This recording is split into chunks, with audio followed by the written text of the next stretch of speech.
Now, let's move on to other assets, or also known as non-current assets. Non-current assets pertains to your property, plant, and equipment. Okay, property, plant, and equipment. So, example natin, we have land. We have building. So, class, babanggitin ko, ang building po ay naka-attach sa lupa. So, pag naka-attach sa lupa, ibig sabihin magkaiwalay po ang costing yan. So, maaring magkaroon tayo ng allocation dyan kapag binanggit ang fair market value. So, alamin mo muna ang cost nito para i-allocate mo doon. Later on sa mga computations o madidiscuss in the future, may mga ganun part. So, ang building natin ay subject for depreciation.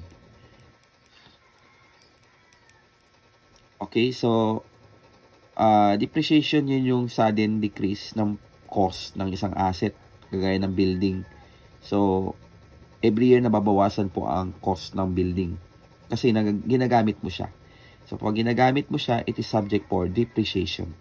Lalo na sa building natin. Sa equipment, ang equipment ay subject for depreciation. Furnitures and fixtures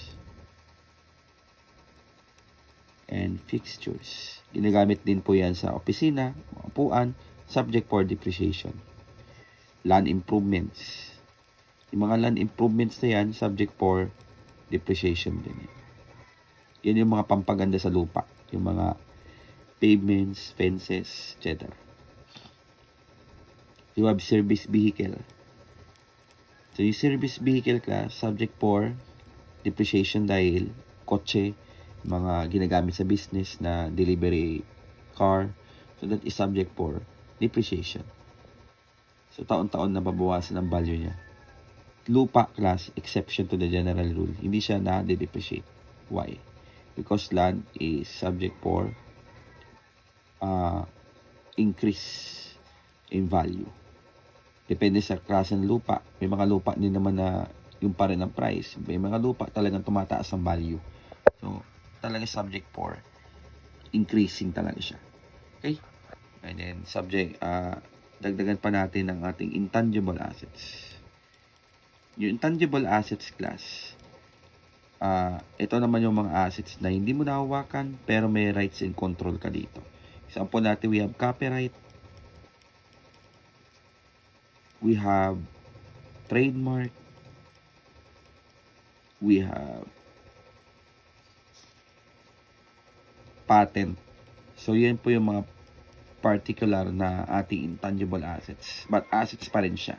Under lang siya ng property, plant, and equipment. Kung ito gusto nyo mabasa to, can you read the past 16? Kung gusto mo naman mabasa ang intangible assets, can you read the past 38? Philippine Accounting Standards number 38. Kung gusto mo naman mabasa yung cash, may part ito sa past 7. Ito namang receivable kasi mga financial assets sila. So, subject for PFRS 32 or PFRS 9. May mga part doon na disclosure. So, mag-venture out lang kayo sa mga accounting standards kasi mga laking assets niyo yan pagdating nyo ng college if you pursue talaga yung accounting natin.